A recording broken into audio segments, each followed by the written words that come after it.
Varian baru virus corona katanya lebih menular. Gak mempan vaksin.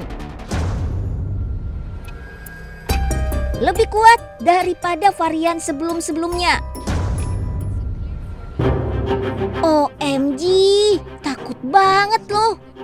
Virus corona varian Omicron terdeteksi pertama kali di Afrika Selatan. Bukan berarti asalnya dari Afrika ya Sobat Unyil.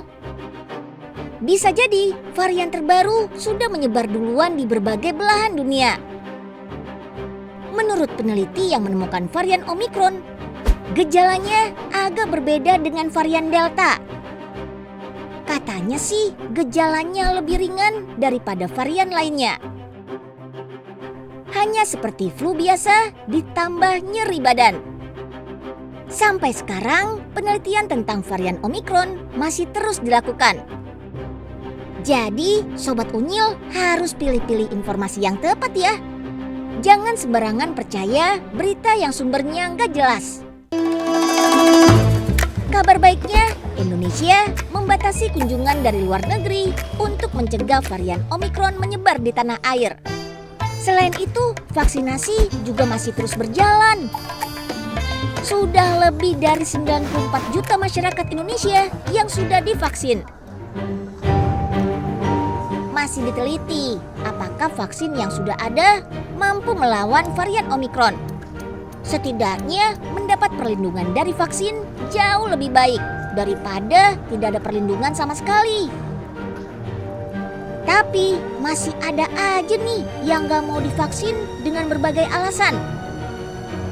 Atau yang milih-milih merek vaksin. Vaksin yang terbaik adalah vaksin yang tersedia saat itu. Itu vaksin yang terbaik. Kenapa? Vaksin itu sudah lulus uji klinik di negaranya, sudah lulus uji klinik di Indonesia, sudah diakui oleh WHO. Apalagi kurangnya. Tapi orang Indonesia suka begitu. Yang nggak ngerti malah komentarnya lebih panjang lebar daripada orang yang ngerti. Silakan tunggu yang lain, belum tentu dapat. Yang itu udah habis, keburu kena COVID, jangan menyesal.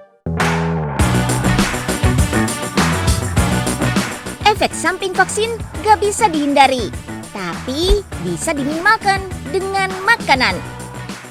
Yes, kandungan dari makanan bisa membantu mengurangi nyeri, pegal, dan demam akibat vaksin. Yang paling penting, biayanya gak mahal. Cukup beli bayam, jamu, dan buah. Bayam banyak mengandung mineral dan senyawa fenol yang bagus untuk sistem imun. Kandungan zat besinya juga bagus supaya badan gak lemas saat divaksin. Perlu diingat, bayam harus segera dihabiskan setelah dimasak. Gak boleh dibiarkan lebih dari 5 jam. Kandungan nitrat pada bayam bisa tercampur udara dan menjadi nitrit. Tidak berwarna, tidak bau, tapi beracun. Jahe dan kunyit juga berkhasiat untuk mengurangi efek samping vaksin. Kandungan antiinflamasi berguna untuk mengurangi peradangan. Pas untuk mengatasi demam dan nyeri setelah divaksin. Demam yang biasanya muncul pasca vaksin menyebabkan tubuh dehidrasi dan kehilangan ion tubuh. 1 derajat suhu yang naik bisa mengurangi 10% cairan tubuh. Rutin minum air dan konsumsi buah-buahan berair membantu tubuh tetap terhidrasi setelah vaksin. Sudah divaksin bukan berarti nggak bisa terinfeksi COVID. Vaksin membuat tubuh kita mampu melawan virus, sehingga jika terinfeksi gejalanya nggak parah. Langkah terbaik selalu mematuhi protokol kesehatan, terutama memakai masker yang menutupi hidung, mulut, dan dagu. For your information nih Sobat Unyil, menurut penelitian, ada loh orang-orang yang secara alami lebih kebal pada virus corona. Ada yang bisa nebak? Yuk kita simak informasinya.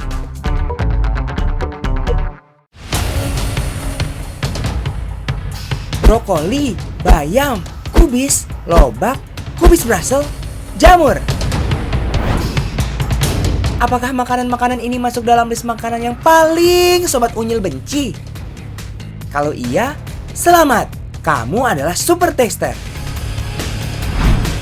orang yang sangat peka sama rasa pahit makanan atau minuman. Yang punya superpower, nyaris kebal COVID-19. Kalaupun terpapar, gejalanya bakal lebih ringan. Penelitian di Amerika Serikat menemukan kalau mereka yang gak suka pahit, kemungkinan 10 kali lipat lebih kecil terinfeksi virus corona. Dua hal yang membedakan super tester dengan perasa normal alias non-tester adalah: pertama, super tester terlahir dengan gen pahit super. Satu-satunya gen yang bisa mencicipi zat paling pahit tertentu. Zat pahit ini banyak ditemukan pada sayuran hijau. Makanya, buat super tester, saat brokoli dan bayam nempel di lidah, rasanya bisa jadi sangat-sangat pahit. Tapi saat gen pahit ini dirangsang, mereka bakal memproduksi senyawa super. Ini nih, yang bakal membunuh atau mencegah replika virus pada lapisan jaringan pernapasan. Jadi, para super tester terlindungi dari infeksi virus corona. Wow! Kedua, super tester terlahir dengan lebih banyak papila. Itu loh, benjolan-benjolan kecil yang tersebar di lidah. Benjolan ini adalah ujung saraf pengecap yang terhubung dengan saraf di otak. Mereka lah agen lidah untuk identifikasi rasa makanan. Jadi, makin banyak papila yang ada di lidah, makin kuat deh persepsi rasa seseorang. Untuk memastikan kita termasuk super tester atau enggak, bisa menghitung papila yang ada di lidah lewat cara sederhana. Teteskan pewarna makanan ke lidah, lalu tempelkan kertas bulat dengan bolongan di tengahnya, tepat di bagian lidah yang diteteskan pewarna. Sekarang, hitung jumlah benjolannya. 15-30 papila berarti perasa normal.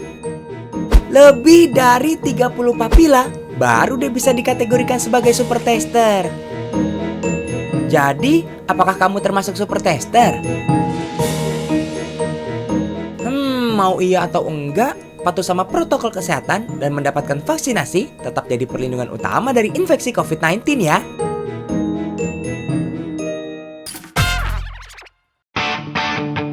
Pabrik susu kemasan punya teknologi modern untuk proses pemerahan sapi. Semua dikerjakan secara otomatis hingga susu siap minum. Kemasannya praktis dan mudah didapat. Gak heran, masyarakat lebih suka susu kemasan. Terus, bagaimana nasib susu segar yang diperah langsung oleh peternak? Di peternakan tradisional, susu masih diperah secara manual. Seperti di peternakan sapi Lembang, Jawa Barat ini. Soal histori, gak main-main. Lembang dipercaya menjadi daerah pertama yang menghasilkan susu perah di Indonesia. Sejak abad ke-19 pada masa pemerintahan Hindia Belanda. Dari situlah banyak warga Lembang berprofesi sebagai peternak sapi perah. Kenali nih, salah satu peternak susu perah di Lembang, Kak Lucy Trisna Mayasanti. Susu segar tradisional harus bersaing dengan produk susu kemasan. That's why Kak Lucy punya keinginan memajukan peternakan sapi perah di Lembang. Caranya dengan meningkatkan nilai jual susu sapi. Susu diolah jadi berbagai kuliner serba susu. Usaha ini dimulai dari tahun 2002. Karena waktu itu harga susu cenderung tidak ada kenaikan, tapi harga pakan sangat meningkat. Saya harus mengolah. Peternak-peternak lain pun ikut terbantu. Sebagian susu hasil perahan diolah sendiri. Sebagian lagi diserahkan ke koperasi. Untuk membuat berbagai olahan susu, setiap hari Lucy membutuhkan 750 liter susu. Berkat tekad yang kuat serta keinginan mau belajar, usahanya terus berkembang. Bahkan banyak yang terbantu, mulai dari peternak hingga warga sekitar yang ikut mengolah susu. Kegiatan-kegiatan rutin yang biasanya saya lakukan yaitu dengan memberi pengetahuan kepada peternak tentang manajemen kandang, tapi untuk keluarganya kami berikan juga pelatihan tentang pengolahan susu. Selain itu, banyak juga masyarakat umum yang tertarik untuk belajar tentang kewirausahaan, kemudian belajar tentang pengolahan susu, kami sangat terbuka. Beragam produk olahan susu sudah berhasil Kak Lucy ciptakan. Salah satunya bolen susu ini nih Sobat Unyil. Bolen yang banyak dicari buat oleh-oleh khas Bandung dibuat menggunakan susu murni. Latar belakang pendidikan psikologi nggak nyambung sama ilmu di bidang persusuan. Makanya, Kak Lucy belajar secara otodidak mengenai pengolahan susu. Kayak bikin bolen susu ini, yang membuat Kak Lucy mau nggak mau belajar bikin pastry. Bolen susu buatan Kak Lucy juga menggunakan isian seperti bolen pada umumnya. Ada krim pisang dan coklat, dan juga ada yang krim pisang keju. Tinggal dibungkus deh. Olesi bagian atas dengan kuning telur dan beri taburan sesuai dengan rasanya. Dipanggang pada suhu sekitar 160 sampai 180 derajat Celcius. Nggak cuma bolen, yogurt juga olahan susu favorit di sini tuh. Yogurt yang terbuat dari susu juga banyak dicari untuk oleh-oleh. Tapi karena yogurt nggak tahan lama, diolah deh jadi yogurt kayak gini. Masih ada produk olahan susu lainnya yang mampu meningkatkan nilai jual susu. Ada bolu susu, yogurt, permen susu, dan bika susu.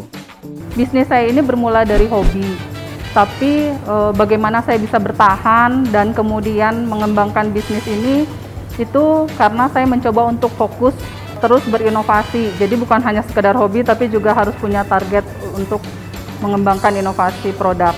Kemudian yang terpenting adalah mengembangkan jejaring.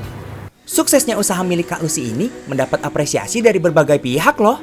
Mulai dari penghargaan Upakarti kategori pengabdian, piagam penghargaan produk pertanian berdaya saing, juara 1 inovasi pemasaran hasil peternakan tingkat Jawa Barat. Yang paling diingat sih karena diberikan langsung oleh Bapak Jokowi, yakni penghargaan produktivitas para makarya. Kita memang terbanyak menjual produk itu secara offline, dan ketika pandemi kita dituntut untuk meningkatkan penjualan online. Makanya saya dan tim belajar untuk meningkatkan penjualan kita melalui online.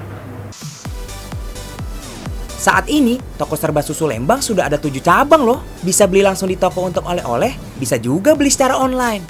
Harapan saya selain bisa lebih mengembangkan produk olahan susu, kemudian dapat menarik minat generasi-generasi muda untuk terjun di bisnis pengolahan susu ini karena potensinya masih lumayan besar.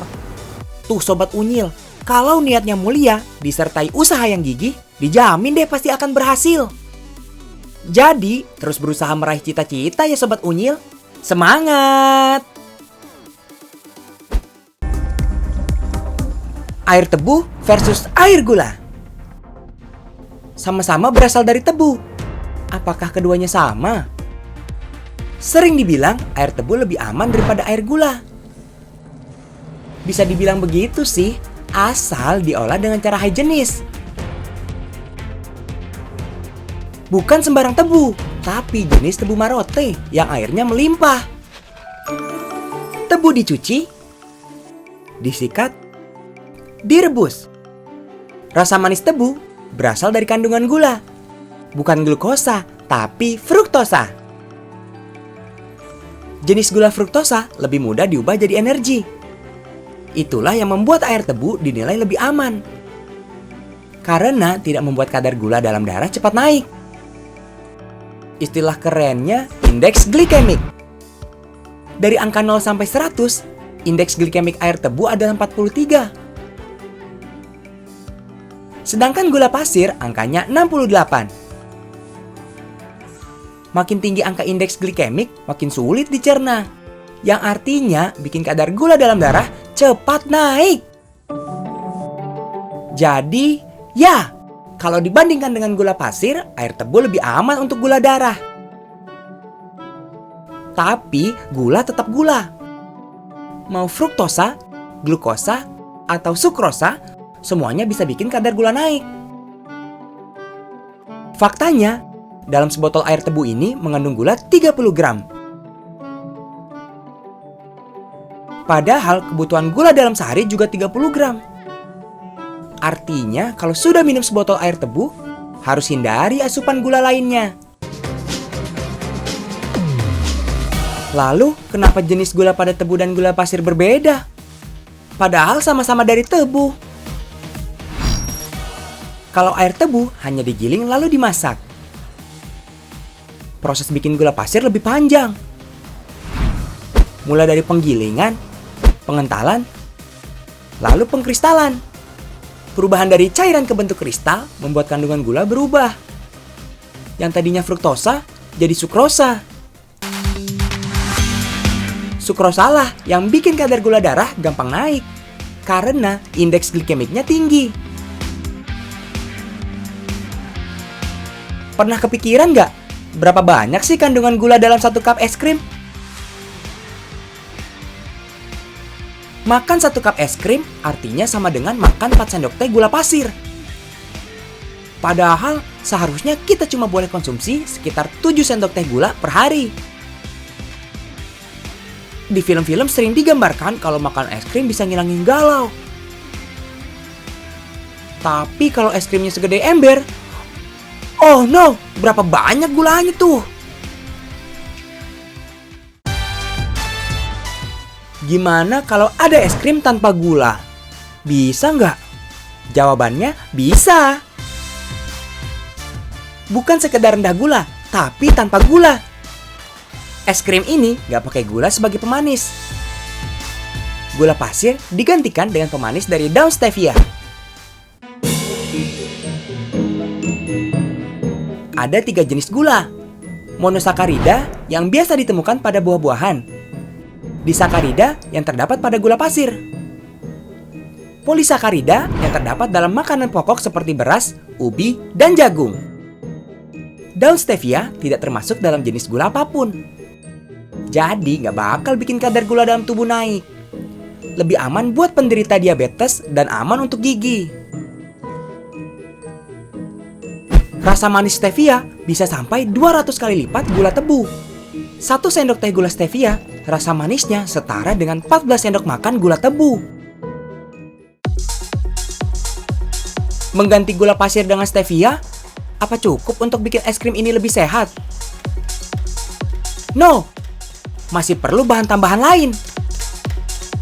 Susu nabati rendah lemak dan bubuk fiber untuk menambah serat. Ditambah perasa alami, es krim sehat jadi lebih nikmat. No guilty. Terus, kalau es krimnya sehat, apa boleh dimakan sesuka hati? Of course not ya Sobat Unyil. Meski tanpa kandungan gula, jangan lupa sama yang namanya kalori. Beda varian rasa, beda juga kandungan kalorinya. Tiap kemasan es krim menghasilkan sekitar 60 hingga 120 kalori. Jadi, tetap perlu dihitung sesuai kebutuhan kita. Si Unyil anak pintar, informasinya super. Teknologi terkini, pabrik dan inovasi. Ayo nonton si Unyil, bikin pintar gak jahil. Gudangnya informasi, biar otak berisi. Pintar baru si Unyil, cuma lihat hasil.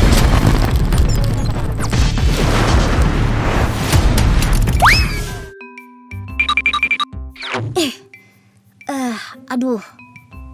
Kayak ada yang ngikutin Unyil deh. Tapi nggak ada siapa-siapa. Aduh, kok tiba-tiba Unyil merinding ya? Siniin ubinya. Aduh. Tolong! Ada begal ubi. Tolong! Mana tuh begal ubi? Ah, mantap nih ubi rebus. Aduh. Lega. Pasti di sekitar sini nih. Mana ya tuh begal?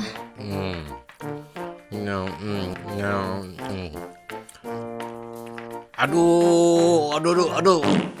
Ampun, dah. Bau apaan sih nih? Busuk banget baunya. Wah, ini dia nih begal ubi yang cari-cari. Woi. Aduh. Apaan sih, Pok? Ngagetin aja. Sini turun. Udah nyolong makanan aye. Sekarang bat ubi, hentutin aye lagi. Emang kagak ada kapok-kapoknya ya?